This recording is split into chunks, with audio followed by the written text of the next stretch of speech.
ಓಂ ಶಾಂತಿ. ಮುರಳಿಯ ದಿನಾಂಕ 13/8. ಬಾಬೋರ ಮಹಾವಾಕ್ಯಗಳು. ಬಾಬಾ ತಿಳಿಸ್ಕೊಡ್ತಾ ಇದ್ದಾರೆ, ಮೆದುರ ಮಕ್ಕಳೇ, ಯೋಗದ ಮೂಲಕ ತತ್ವಗಳನ್ನ ಪಾವನ ಮಾಡುವ ಸೇವೆಯನ್ನ ಮಾಡಿರಿ. ಏಕೆಂದರೆ ಯಾವಾಗ ತತ್ವ ಪಾವನ ಆಗಿಬಿಡುತ್ತದೆಯೋ ಆಗ ಈ ಸೃಷ್ಟಿಯ ಮೇಲೆ ದೇವತೆಗಳು ಕಾಲನ್ನು ಇಡುತ್ತಾರೆ. ಯೋಗದ ಮೂಲಕ ತತ್ವಗಳನ್ನ ಪಾವನ ಮಾಡುವ ಸೇವೆಯನ್ನ ಮಾಡಿರಿ.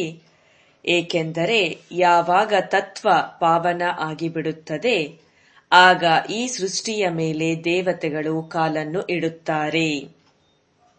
ಪ್ರಶ್ನೆ: ನಿಮ್ಮದು ಹೊಸ ರಾಜಧಾನಿಯಲ್ಲಿ ಯಾವ ಪ್ರಕಾರದ ಅಶಾಂತಿ ಇರುವುದಿಲ್ಲ ಏಕೆ? ನಿಮ್ಮ ಹೊಸ ರಾಜಧಾನಿಯಲ್ಲಿ ಯಾವುದೇ ಪ್ರಕಾರದ ಅಶಾಂತಿ ಇರುವುದಿಲ್ಲ ಏಕೆ? ಬಾಬಾ ತಿಳಿಸ್ತಾರೆ, ಏಕೆಂದ್ರೆ ಆ ಒಂದು ರಾಜ್ಯ ನಿಮಗೆ ತಂದೆಯ ಮೂಲಕ ಆಸ್ತಿಯಲ್ಲಿ ಸಿಕ್ಕಿರುವಂತದ್ದಾಗಿದೆ. ವರದಾತ ತಂದೆ ನೀವು ಮಕ್ಕಳಿಗೆ ಈಗಲೇ ವರದಾನ ಅರ್ಥಾತ್ ಆಸ್ತಿಯನ್ನ ಕೊಟ್ಟಿದ್ದಾರೆ. ಆ ಕಾರಣದಿಂದ ಅಲ್ಲಿ ಅಶಾಂತಿ ಇರಲು ಸಾಧ್ಯವಿಲ್ಲ. ನೀವು ತಂದೆಯ ಮಕ್ಕಳಾಗಿರುವಿರಿ ಅಂದಾಗ ಇಡೀ ಆಸ್ತಿಯನ್ನ ತಂದೆಯಿಂದ ಪಡ್ಕೊಳ್ತೀರಿ. ಓಂ ಶಾಂತಿ. ಮಕ್ಕಳು, ಈಗ ನೀವು ತಿಳ್ಕೊಂಡಿದ್ದೀರಿ ಯಾರ ನಾವು ಮಕ್ಕಳಾಗಿದ್ದೇವೆ ಅವರು ಸತ್ಯ ಸಾಹೇಬ ಅಂತ ಹೇಳಿ ಅವರಿಗೆ ಹೇಳಲಾಗತ್ತೆ. ಆದ್ರಿಂದ ಇಂದಿನ ಕಾಲದಲ್ಲಿ ನೀವು ಮಕ್ಕಳು ಸಾಹೇಬ್ ಜಾದೆ ಅಂತನೂ ಕೂಡ ನಿಮ್ಗೆ ಹೇಳಲಾಗ್ತದೆ. ಸತ್ಯನ ಸಚ್ ಕೆ ಊಪರ್ ಬಿ ಏಕ್ ಪೌಡಿ ಹೇ, ಸಚ್ ಕಾನ ಸಚ್ ಪಹನನ. ಅದಕ್ಕೆ ಒಂದು ಮಾತನ್ನ ಹೇಳ್ತಾರೆ, ಸತ್ಯವನ್ನ ಸ್ವೀಕಾರ ಮಾಡಬೇಕು, ಸತ್ಯವನ್ನೇ ಉಡಬೇಕು ಅಂತ ಹೇಳಿ. ಬಲೆ ಈ ಮನುಷ್ಯರು ಮಾಡಿರುವಂಥದ್ದು, ಆದ್ರೆ ಇದು ತಂದೆ ಕುಳಿತು ತಿಳಿಸ್ಕೊಡ್ತಾ ಇದ್ದಾರೆ. ನಾವು ಮಕ್ಕಳು ಈಗ ತಿಳ್ಕೊಂಡಿದ್ದೇವೆ, ಶ್ರೇಷ್ಠಾತಿ ಶ್ರೇಷ್ಠ ತಂದೆ ಅವರದ್ದು ಬಹಳಷ್ಟು ಮಹಿಮೆ ಇದೆ. ಅವರಿಗೆ ರಚಯಿತ ಅಂತನೂ ಕೂಡ ಹೇಳಲಾಗತ್ತೆ. ಮೊದಲು ಮಕ್ಕಳ ರಚನೆಯನ್ನ ಮಾಡ್ತಾರೆ. ತಂದೆಯ ಮಕ್ಕಳಾಗಿದ್ದೇವೆ ಅಲ್ವೇ, ಎಲ್ಲ ಆತ್ಮಗಳ ತಂದೆ ಜೊತೆಯಲ್ಲಿ ಇರ್ತಾರೆ. ಬಾಬಾ ತಿಳಿಸ್ತಾ ಇದ್ದಾರೆ, ಅವರಿಗೆ ಹೇಳಲಾಗತ್ತೆ, ಅದಕ್ಕೆ ಹೇಳಲಾಗತ್ತೆ ತಂದೆಯ ಮನೆ ಮಧುರ ಮನೆ. ನಾವೆಲ್ಲ ಆತ್ಮಗಳು ಬಾಬನ ಜೊತೆಯಲ್ಲಿ ಮಧುರ ಮನೆಯಲ್ಲಿ ಇರ್ತೇವೆ. ಇದು ಯಾವುದೇ ಮನೆ ಅಲ್ಲ. ನಾವು ಮಕ್ಕಳಿಗೆ ಈಗ ಗೊತ್ತಿದೆ, ಅದು ಅವರು ನಮ್ಮ ಮಧುರಾತಿ ಮಧುರ ತಂದೆಯಾಗಿದ್ದಾರೆ. ಮಧುರ ಮನೆ ಶಾಂತಿಧಾಮ ಆಗಿದೆ. ನಂತರ ಸತ್ಯುಗವೂ ಕೂಡ ಮಧುರ ಮನೆ ಆಗಿದೆ. ಏಕೆಂದ್ರೆ ಅಲ್ಲಿ ನಾವು ಮನೆಯಲ್ಲಿ ಶಾಂತಿಯಲ್ಲಿ ಇರ್ತೇವೆ. ಇಲ್ಲಿಯ ಮನೆಯಲ್ಲಿ ಲೌಕಿಕ ತಂದೆ ತಾಯಿಯ ಬಳಿಯೂ ಅಶಾಂತಿ ಇರತ್ತೆ ಅಂದಾಗ ಜಗತ್ನಲ್ಲಿ ಅಶಾಂತಿ ಇದ್ದೇ ಇದೆ. ಬಾಬಾ ಹೇಳ್ತಾರೆ, ಅಲ್ಲಿಯಂತೂ ಮನೆಯಲ್ಲಿ ಶಾಂತಿ ಇರತ್ತೆ, ಇಡೀ ಜಗತ್ತಿನಲ್ಲಿಯೂ ಶಾಂತಿ ಇರತ್ತೆ. ಸತ್ಯುಗ ಅದಕ್ಕೆ ಚಿಕ್ಕದಾದಂತಹ ಜಗತ್ತು ಅಂತ ಹೇಳಲಾಗತ್ತೆ. ಇದು ಹಳೆಯದ್ದು, ಎಷ್ಟು ಬಹಳ ಹಳೆಯ ಪ್ರಪಂಚ ಇದಾಗಿದೆ. ಬಾಬಾ ತಿಳಿಸ್ತಾರೆ, ಸತ್ಯುಗದಲ್ಲಿ ಸುಖ ಮತ್ತು ಶಾಂತಿ ಇತ್ತು. ಅಲ್ಲಿ ಯಾವುದೇ ಗಲಾಟೆಯ ಮಾತು ಇರೋದಿಲ್ಲ. ಏಕೆಂದರೆ ಬೇಹದ್ದಿನ ತಂದೆಯಿಂದಲೇ ಶಾಂತಿಯ ಆಸ್ತಿ ನಿಮ್ಗೆ ಸಿಗ್ತಾ ಇದೆ. ಗುರು ಗೋಸಾಯಿ ಮುಂತಾದವರು ಆಶೀರ್ವಾದವನ್ನ ಕೊಡ್ತಾರೆ, ಪುತ್ರವಾನ್ ಭವ ಆಯುಷ್ಮಾನ್ ಭವ ಅಂತ ಹೇಳಿ. ಬಾಬಾ ಹೇಳುತ್ತಾರೆ, ಇಲ್ಲಿ ಯಾರು ಯಾವುದೇ ಆಶೀರ್ವಾದವನ್ನ ಕೊಡಲು ಸಾಧ್ಯವಿಲ್ಲ. ತಂದೆಯಿಂದಲೇ ಆಟೋಮೆಟಿಕ್ ಆಗಿ ಆಸ್ತಿ ನಿಮ್ಗೆ ಸಿಗ್ತಾ ಹೋಗತ್ತೆ. ಈಗ ತಂದೆ ನೀವು ಮಕ್ಕಳಿಗೆ ಸ್ಮೃತಿಯನ್ನ ಕೊಡಿಸ್ತಾ ಇದ್ದರೆ, ಯಾರ ಪಾರಲೌಕಿಕ ತಂದೆಯನ್ನ ಭಕ್ತಿ ಮಾರ್ಗದಲ್ಲಿ ಎಲ್ಲ ಧರ್ಮದವರು ನೆನಪು ಮಾಡ್ತಾ ಬಂದ್ರಿ. ಯಾವಾಗ ದುಃಖದ ಜಗತ್ತು ಇತ್ತು, ಇದಾಗಿದೆ ಪತಿತ ಹಳೆಯ ಜಗತ್ತು. ಹೊಸ ಜಗತ್ತಿನಲ್ಲಿ ಸುಖ ಇರತ್ತೆ, ಅಶಾಂತಿಯ ಹೆಸರು ಇರೋದಿಲ್ಲ. ಈಗ ನೀವು ಮಕ್ಕಳಂತೂ ಪವಿತ್ರ ಗುಣವಾನ್ ಆಗ್ತಾ ಇದ್ದೀರಿ. ಇಲ್ಲ ಅಂದ್ರೆ ಬಹಳಷ್ಟು ಶಿಕ್ಷೆಯನ್ನ ತಿನ್ಬೇಕಾಗತ್ತೆ. ಬಾಬನ ಜೊತೆ ಧರ್ಮರಾಜನೂ ಇದ್ದಾರೆ. ಲೆಕ್ಕ ಎಲ್ಲವನ್ನ ಈಗ ಚುಕ್ತಾ ಮಾಡ್ಕೊಳ್ಬೇಕಾಗಿದೆ. ಅಂತಿಮದಲ್ಲಿ ಟ್ರಿಬ್ಯುನಲ್ ಕುತ್ಕೊಳ್ಳತ್ತೆ. ಪಾಪಗಳ ಶಿಕ್ಷೆಯಂತೂ ಅವಶ್ಯ ಸಿಗತ್ತೆ. ಬಾಬಾ ಹೇಳುತ್ತಾರೆ, ಯಾರು ಒಳ್ಳೆ ರೀತಿಯಲ್ಲಿ ಪರಿಶ್ರಮವನ್ನ ಪಡ್ತಾರೆ ಅವರಂತೂ ಶಿಕ್ಷೆಯನ್ನ ತಿನ್ನೋದಿಲ್ಲ. ಪಾಪಗಳ ಶಿಕ್ಷೆ ಸಿಗತ್ತೆ. ಅದಕ್ಕೇನೆ ಕರ್ಮ ಭೋಗ ಅಂತ ಹೇಳಲಾಗತ್ತೆ. ಇದಂತೂ ರಾವಣನ ಪರಾಯ ರಾಜ್ಯ ಆಗಿದೆ. ಇದರಲ್ಲಿ ಅಪಾರ ದುಃಖ ಇದೆ. ರಾಮರಾಜ್ಯದಲ್ಲಿ ಅಪಾರ ಸುಖ ಇರತ್ತೆ. ನೀವು ತಿಳ್ಕೊಳ್ತೀರಿ. ಬಹಳಷ್ಟು ಜನರಿಗೆ ನಂತರ ತಕ್ಷಣ ಅರ್ಥ ಮಾಡ್ಕೊಳ್ತಾರೆ. ಕೆಲವರು ನಿಧಾನವಾಗಿ ತಿಳ್ಕೊಳ್ತಾರೆ. ಕಡಿಮೆ ತಿಳ್ಕೊಳ್ಬೇಕಾಗ್ತದೆ. ಅವರದ್ದು ಭಕ್ತಿಯು ನಿಧಾನವಾಗಿ ಇದೆ. ಇದರಿಂದ ಬಾಬಾ ತಿಳಿಸ್ತಾ ಇದ್ದಾರೆ, ಯಾರದ್ದು ಪ್ರಾರಂಭದಿಂದ ಭಕ್ತಿ ಇತ್ತು ಅವರು ಜ್ಞಾನವನ್ನು ಕೂಡ ಬೇಗನೆ ಅರ್ಥ ಮಾಡ್ಕೊಳ್ತಾರೆ. ಏಕೆಂದ್ರೆ ಅವರ ಮುಂದೆ ನಂಬರ್ನಲ್ಲಿ ಹೋಗ್ಬೇಕಾಗಿದೆ. ಬಾಬಾ ಹೇಳ್ತಾರೆ, ಈಗ ನಿಮ್ಗೆ ಗೊತ್ತಿದೆ, ನಾವೆಲ್ಲ ಆತ್ಮಗಳು ಮಧುರ ಮನೆಯಿಂದ ಇಲ್ಲಿಗೆ ಬಂದಿದ್ದೇವೆ. ಸೈಲೆನ್ಸ್, ಮೂವಿ, ಟಾಕಿ ಅಂತ ಹೇಳಲಾಗತ್ತೆ.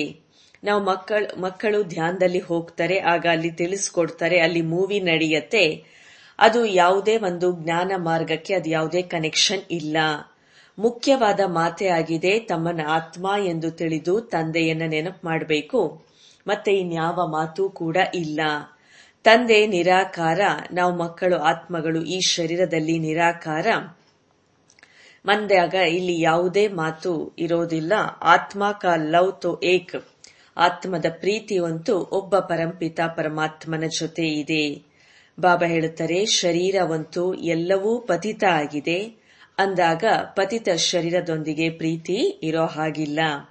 ಆತ್ಮ ಬಲೆ ಪಾವನ ಆಗಿಬಿಡುತ್ತದೆ. ಆದರೆ ಶರೀರವಂತೂ ಪತಿತನೇ ಆಗಿದೆ. ಪತಿತ ಜಗತ್ತಿನಲ್ಲಿ ಶರೀರ ಪಾವನ ಆಗಲು ಸಾಧ್ಯ ಇಲ್ಲ. ಆತ್ಮವಂತೂ ಪಾವನ ಇಲ್ಲೇ ಈಗ ಆಗ್ಬೇಕಾಗಿದೆ.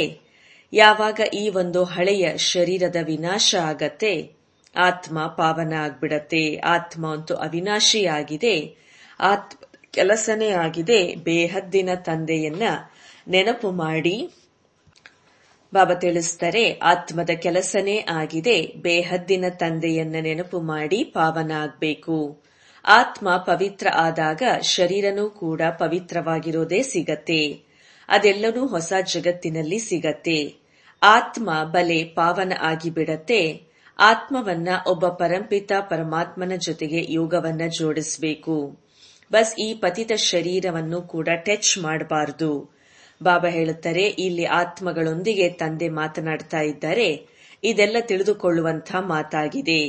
ಸತ್ಯುಗದಿಂದ ಹಿಡಿದು ಕಲಿಯುಗದವರೆಗೂ ಶರೀರದ ಜೊತೆಗೆ ಅಂಟಿಕೊಂಡಿದೆ. ಬಲೆ ಅಲ್ಲಿ ಆತ್ಮ ಮತ್ತು ಶರೀರ ಸತ್ಯಯುಗದಲ್ಲಿ ಎರಡೂ ಕೂಡ ಪವಿತ್ರವಾಗಿರುತ್ತೆ. ಅಲ್ಲಿ ಯಾವುದೇ ವಿಕಾರದಲ್ಲಿ ಹೋಗುವ ಮಾತಿರೋದಿಲ್ಲ. ಇದರಿಂದ ಶರೀರ ಅಥವಾ ಆತ್ಮ ವಿಕಾರಿ ಆಗೋದಿಲ್ಲ. ವಲ್ಲಭಾಚಾರಿಗಳು ಇರ್ತಾರೆ, ಅವರು ಯಾರನ್ನೂ ಕೂಡ ಮುಟ್ಟಿಸ್ಕೊಳ್ಳೋದಿಲ್ಲ. ಈಗ ನಿಮ್ಗೆ ಗೊತ್ತಿದೆ, ಆತ್ಮ ಯಾವುದೇ ಕೋಯಿ ನಿರ್ವಿಕಾರಿ ಪವಿತ್ರ ನಹಿ ಹೋತಿ. ಆದ್ರೆ ಬಲೆ ಅವರು ಶರೀರದಿಂದ ಮುಟ್ಟಿಸ್ಕೊಳ್ಳಲ್ಲ. ಆದ್ರೆ ಆತ್ಮ ಅಂತೂ ನಿರ್ವಿಕಾರಿ ಪವಿತ್ರ ಅಂತೂ ಇಲ್ಲ. ಬಾಬಾ ಹೇಳುತ್ತಾರೆ, ಏಕ್ ವಲ್ಲಭಾಚಾರ್ಯ ಒಂದು ಪಂಥ ಇದೆ. ಅವರು ತಮ್ಮನ್ನ ಬಹಳ ನಾವು ಶ್ರೇಷ್ಠ ಕುಲದವರು ಅಂತ ಹೇಳಿ ತಿಳ್ಕೊಳ್ತಾರೆ.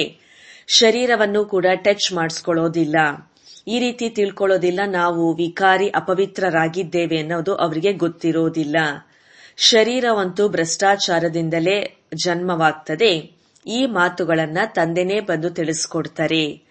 ಆತ್ಮ ಪಾವನ ಆಗಿಬಿಡುತ್ತದೆ. ಅಂದಾಗ ಶರೀರವೂ ಕೂಡ ಬದಲಾವಣೆ ಆಗ್ಬಿಡತ್ತೆ. ಪಾವನ ಶರೀರ ಇದ್ದಾಗ 5 ತತ್ವಗಳು ಕೂಡ ಪಾವನವಾಗಿರುತ್ತೆ. ಸತ್ಯುಗದಲ್ಲಿ ತತ್ವಗಳು ಕೂಡ ಪವಿತ್ರವಾಗಿರುತ್ತೆ. ಆಗ ಶರೀರವೂ ಕೂಡ ಪವಿತ್ರವಾಗಿಯೇ ಇರುತ್ತೆ. ಬಾಬಾ ಹೇಳುತ್ತಾರೆ, ದೇವತೆಗಳು ಪತಿತ ಶರೀರದಲ್ಲಿ ಪತಿತ ಜಗತ್ತಿನಲ್ಲಿ ಕಾಲಿಡೋದಿಕ್ ಸಾಧ್ಯ ಇಲ್ಲ. ಅವರ ಆತ್ಮ ಮತ್ತು ಶರೀರ ಎರಡೂ ಕೂಡ ಪವಿತ್ರ ಪಾವನ ಆಗಿರತ್ತೆ. ಆದ್ರಿಂದ ಅವರು ಸತ್ಯುಗದಲ್ಲೇನೆ ತಮ್ಮ ಕಾಲುಗಳನ್ನ ಇಡ್ತಾರೆ. ಇದಾಗಿದೆ ಪತಿತ ಜಗತ್ತಾಗಿದೆ. ಆತ್ಮ ಪಾರಲೌಕಿಕ ತಂದೆ ಪರಮಾತ್ಮನನ್ನ ನೆನಪು ಮಾಡುತ್ತದೆ. ಒಂದಾಗಿದೆ ಶಾರೀರಿಕ ತಂದೆ, ಇನ್ನೊಬ್ಬರು ಅಶರೀರಿ ತಂದೆ. ಅಶರೀರಿ ತಂದೆಯನ್ನ ನೆನಪು ಮಾಡ್ತೇವೆ. ಏಕೆ ಅಂತ ಹೇಳಿದ್ರೆ ಉನ್ಸೆ ಏಸಾ ಸುಖದ ಒಂದು ಆಸ್ತಿ ಆ ತಂದೆಯಿಂದ ನಮಗೆ ಸಿಗತ್ತೆ. ನೆನಪು ಮಾಡದೇ ಇರೋದಿಕ್ಕೆ ಸಾಧ್ಯ ಇಲ್ಲ. ಬಾಬಾ ಹೇಳುತ್ತಾರೆ, ಬಲೆ ಈ ಸಮಯದಲ್ಲಿ ತಮೋ ಪ್ರಧಾನರಾಗಿದ್ದಾರೆ. ಅಂದಾಗ ಆ ತಂದೆಯನ್ನು ಅವಶ್ಯವಾಗಿ ನೆನಪು ಮಾಡ್ತಾರೆ. ಆದ್ರೆ ಇದು ಕೂಡ ಉಲ್ಟಾ ಶಿಕ್ಷಣ ಸಿಕ್ಬಿಟ್ಟಿದೆ. ಈಶ್ವರ ಸರ್ವವ್ಯಾಪಿ ಅಂತ ಹೇಳ್ತಾರೆ. ಬಾಬಾ ಹೇಳುತ್ತಾರೆ, ಈ ಒಂದು ಮಾತಿನಲ್ಲಿ ಎಲ್ಲರೂ ಗೊಂದಲದಲ್ಲಿದ್ದಾರೆ. ಮನುಷ್ಯರೇ ಆಗ್ತಾರೆ. ಎಲ್ಲವನ್ನ ಮರ್ತಿರೋದ್ರಿಂದ ತಂದೆ ಬಂದು ತಿಳಿಸ್ಕೊಡ್ತಾ ಇದ್ದಾರೆ. ಬಾಬಾ ಒಬ್ಬರೇ ಮನ್ಮನಾಭವದ ಮಂತ್ರವನ್ನ ಕೊಡ್ತಾರೆ. ಅದರ ಅರ್ಥನೂ ಕೂಡ ಈಗ ನಿಮ್ಗೆ ಗೊತ್ತಾಗಿದೆ.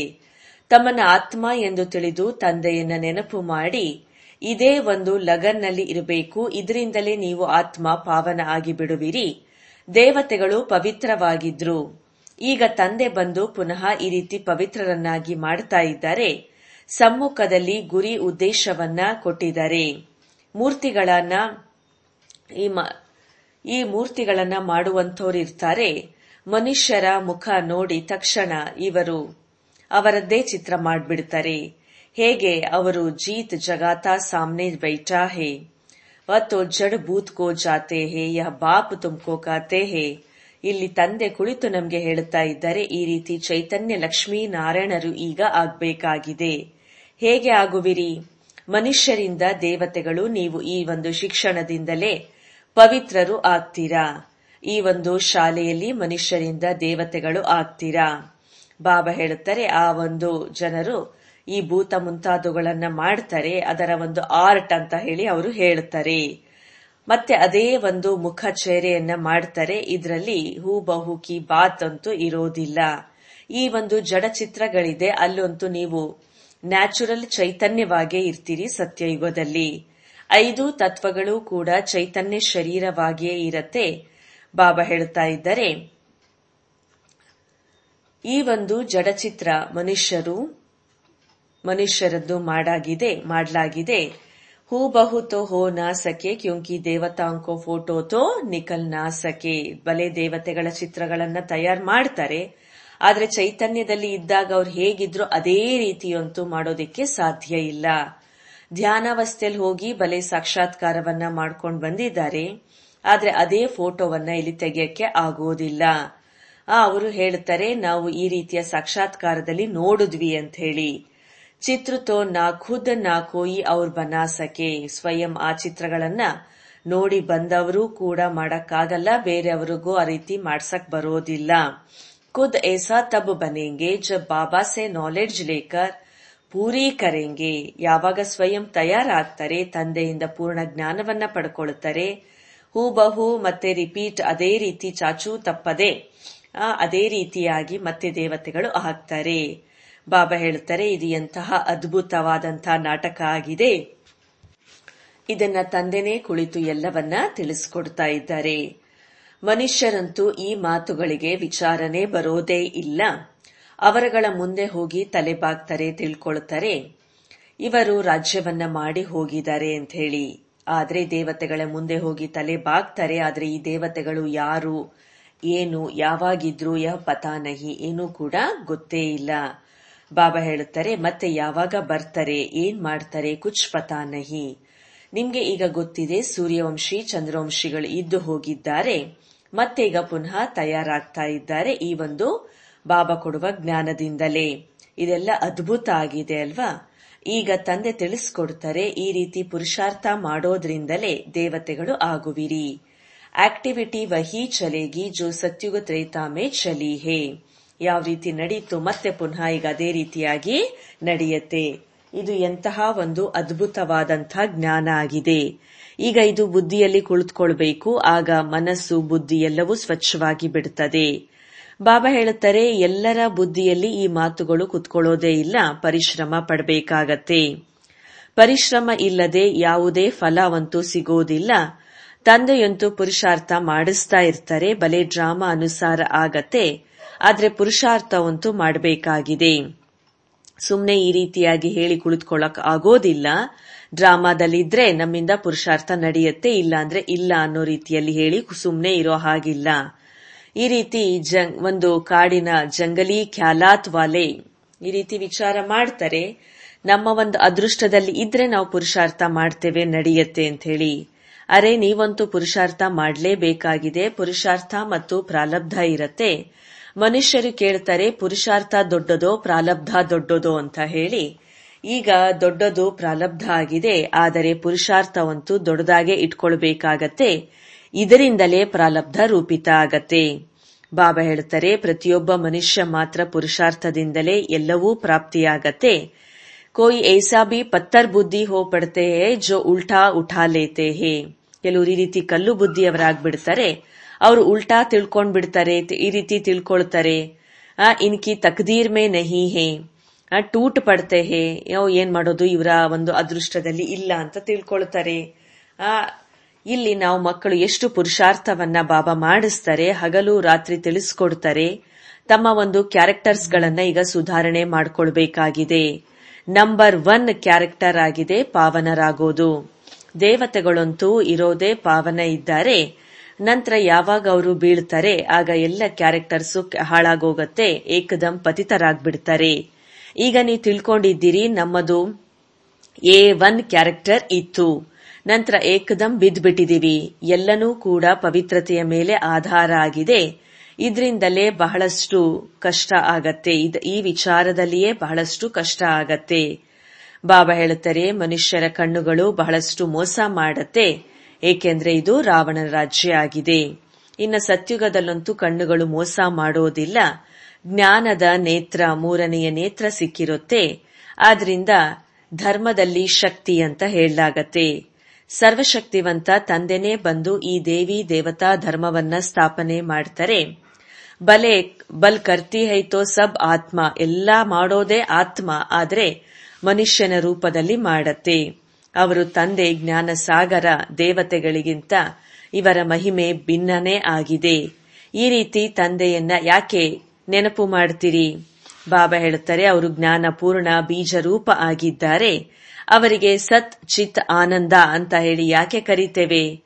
ಈ ಒಂದು ವೃಕ್ಷದ ಬೀಜ ಆಗಿದ್ದಾರೆ. ಉನ್ಕೋ ಬಿ ಜಾಡ್ಕಾ ಮಾಲೂಮ್ ತೋ ಹೇನಾ, ಅವರಿಗೆ ಇಡೀ ವೃಕ್ಷದ ಒಂದು ರಹಸ್ಯ ಗೊತ್ತಿದೆ. ಬಾಬಾ ಹೇಳುತ್ತಾರೆ, ಅದು ಜಡ ಬೀಜ ಆದ್ರೆ ಇವರು ಚೈತನ್ಯ ಬೀಜ ಆಗಿದ್ದಾರೆ, ಬೀಜರೂಪ ತಂದೆ. ಆತ್ಮ ಹೇಗೆ ಜಡ ಇದೆ, ಮನುಷ್ಯರಲ್ಲಿ ಚೈತನ್ಯ ಆತ್ಮ ಇದೆ. ಚೈತನ್ಯ ಆತ್ಮವನ್ನ ಜ್ಞಾನ ಸಾಗರ, ಶಿವಬಾಬಾ ನಿರಾಕಾರನಿಗೆ ಜ್ಞಾನ ಸಾಗರ ಅಂತ ಹೇಳಲಾಗತ್ತೆ. ಜಾಡ್ ಚೋಟೆ ಸೆ ಬಡೆ ಹೋತೆ ಹೇ, ಈ ಒಂದು ಚಿಕ್ಕದಿಂದ ದೊಡ್ಡದಾದ ವೃಕ್ಷ ಆಗತ್ತೆ. ಆತ್ಮ ಅಂತೂ ಇದೆ, ಆದ್ರೆ ಏನೂ ಮಾತಾಡೋದಿಲ್ಲ. ಪರಮಾತ್ಮನ ಮಹಿಮೆಯನ್ನ ಮಾಡ್ತಾರೆ, ಜ್ಞಾನ ಸಾಗರ.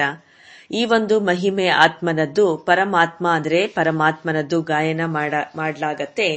ನಂತರ ಅವರಿಗೆ ಈಶ್ವರ ಅಂತ ಹೇಳಲಾಗತ್ತೆ. ಮುಖ್ಯವಾದ ಹೆಸರೇ ಪರಂಪಿತ ಪರಮಾತ್ಮ. ಪರಮ ಅಂತಂದ್ರೇನೆ ಸುಪ್ರೀಂ. ಮಹಿಮೆನೂ ಕೂಡ ಬಹಳ ಭಾರೀನೇ ಇದೆ.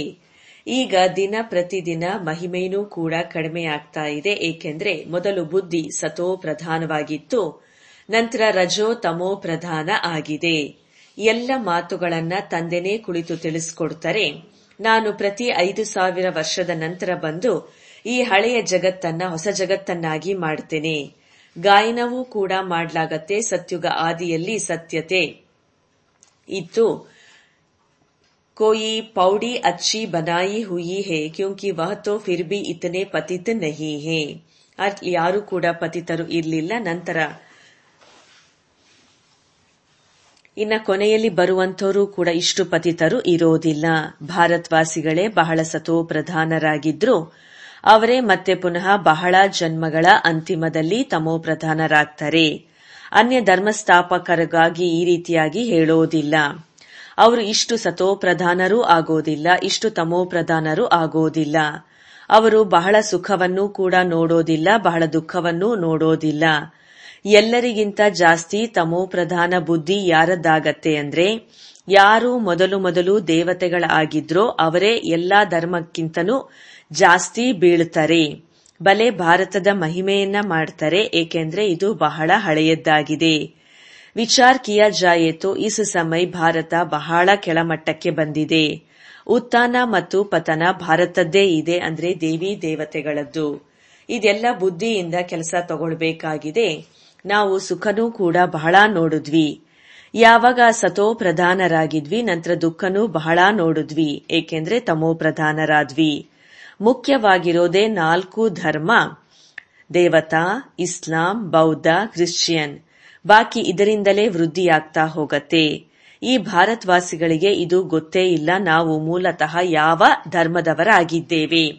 ಧರ್ಮದ ಬಗ್ಗೆ ಗೊತ್ತಿಲ್ಲದೆ ಇರುವ ಕಾರಣ ಧರ್ಮವನ್ನೇ ಬಿಟ್ಬಿಟ್ಟಿದ್ದಾರೆ. ವಾಸ್ತವದಲ್ಲಿ ಎಲ್ಲದಕ್ಕಿಂತ ಮುಖ್ಯ ಧರ್ಮ ಇದೇ ಆಗಿದೆ. ಆದರೆ ತಮ್ಮ ಧರ್ಮವನ್ನ ಮರ್ತಿದ್ದಾರೆ. ಬಾಬಾ ಹೇಳುತ್ತಾರೆ, ಇವರು ತಮ್ಮ ಧರ್ಮದ ಬಗ್ಗೆ ಏನು ವಿಶ್ವಾಸ ಇಟ್ಕೊಂಡಿಲ್ಲ. ಇಲ್ಲ ಅಂದ್ರೆ ಭಾರತ ಏನಾಗಿತ್ತು, ಈಗ ಏನಾಗ್ಬಿಟ್ಟಿದೆ. ತಂದೆ ಕುಳಿತು ತಿಳಿಸ್ಕೊಡ್ತಾ ಇದ್ದಾರೆ, ಮಕ್ಳೇ ನೀವು ಏನಾಗಿದ್ರಿ. ಇಡೀ ಹಿಸ್ಟ್ರಿಯನ್ನ ಈಗ ಕುಳಿತು ತಿಳಿಸ್ಕೊಡ್ಲಾಗ್ತಾ ಇದೆ. ನೀವು ದೇವತೆಗಳಾಗಿದ್ರಿ, ಅರ್ಧ ಕಲ್ಪ ರಾಜ್ಯವನ್ನ ಮಾಡಿದ್ರಿ, ನಂತರ ಅರ್ಧ ಕಲ್ಪದ ನಂತರ ರಾವಣ ರಾಜ್ಯದಲ್ಲಿ ನೀವು ಧರ್ಮಭ್ರಷ್ಟರು ಕರ್ಮಭ್ರಷ್ಟರು ಆದ್ರಿ. ಈಗ ಮತ್ತೆ ಪುನಃ ನೀವು ದೈವಿ ಸಂಪ್ರದಾಯದವರು ಆಗ್ತಾ ಇದ್ದೀರಾ. ಭಗವಾನುವಾಚ, ಕಲ್ಪ ಕಲ್ಪ ನೀವು ಮಕ್ಕಳಿಗೆನೆ ತಂದೆ ಕುಳಿತು ತಿಳಿಸ್ಕೊಡ್ತಾ ಇದ್ದರೆ ಈಶ್ವರಿಯ ಸಂಪ್ರದಾಯದವರು ಆಗ್ತಾ ಇದ್ದೀರಾ. ಅಚ್ಚಾ, मीठे मीठे सिखिलते बच्चों प्रति माता पिता बाप दादा का याद प्यार और गुड मॉर्निंग. रूहानी बाप की रूहानी बच्चों को नमस्ते. ಆತ್ಮಿಕ ತಂದೆಗೆ ಆತ್ಮಿಕ ಮಕ್ಕಳ ನೆನಪು ಪ್ರೀತಿ ಹಾಗೂ ನಮಸ್ತೆ. ಆತ್ಮಿಕ ತಂದೆಗೆ ಆತ್ಮಿಕ ಮಕ್ಕಳ ನೆನಪು ಪ್ರೀತಿ ಹಾಗೂ ನಮಸ್ತೆ ನಮಸ್ತೆ ನಮಸ್ತೆ. ಧಾರಣೆಗೋಸ್ಕರ ಮುಖ್ಯ ಸಾರದಲ್ಲಿ ತಮ್ಮ ಮನಸ್ಸನ್ನ ಸ್ವಚ್ಛತೆಯಿಂದ ತಂದೆಯ ವಂಡರ್ಫುಲ್ ಜ್ಞಾನವನ್ನ ಜೀವನದಲ್ಲಿ ಧಾರಣೆ ಮಾಡಿಕೊಳ್ಬೇಕು. ತಮ್ಮ ಹೃದಯದ ಸ್ವಚ್ಛತೆಯಿಂದ ತಂದೆಯ ಅದ್ಭುತವಾದ ಜ್ಞಾನವನ್ನ ಜೀವನದಲ್ಲಿ ಧಾರಣೆ ಮಾಡಿಕೊಳ್ಬೇಕು. ಪುರುಷಾರ್ಥದಿಂದಲೇ ಶ್ರೇಷ್ಠ ಪ್ರಾರಬ್ಧವನ್ನ ರೂಪಿತ ಮಾಡಿಕೊಳ್ಬೇಕು. ಡ್ರಾಮಾ ಅಂತ ಹೇಳಿ ಸುಮ್ಮನೆ ಕುಳಿತುಕೊಳ್ಳಬಾರದು.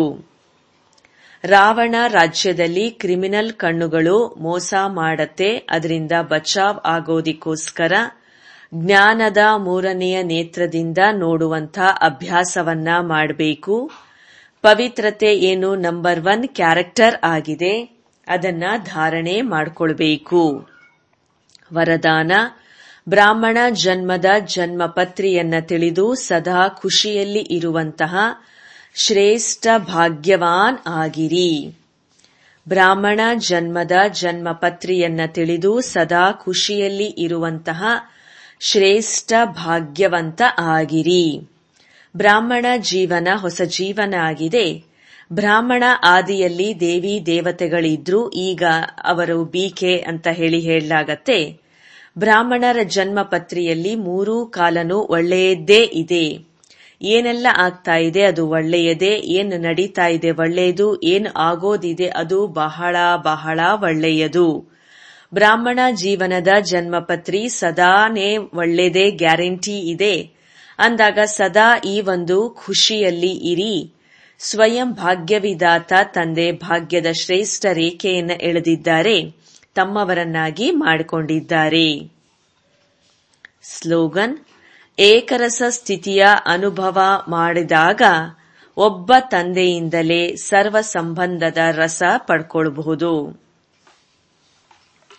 ಏಕರಸ ಸ್ಥಿತಿಯ ಅನುಭವ ಮಾಡಬೇಕೆಂದರೆ ಒಬ್ಬ ತಂದೆಯಿಂದ ಸರ್ವ ಸಂಬಂಧದ ರಸವನ್ನ ಪಡೆಯಿರಿ. ಒಳ್ಳೆಯದು.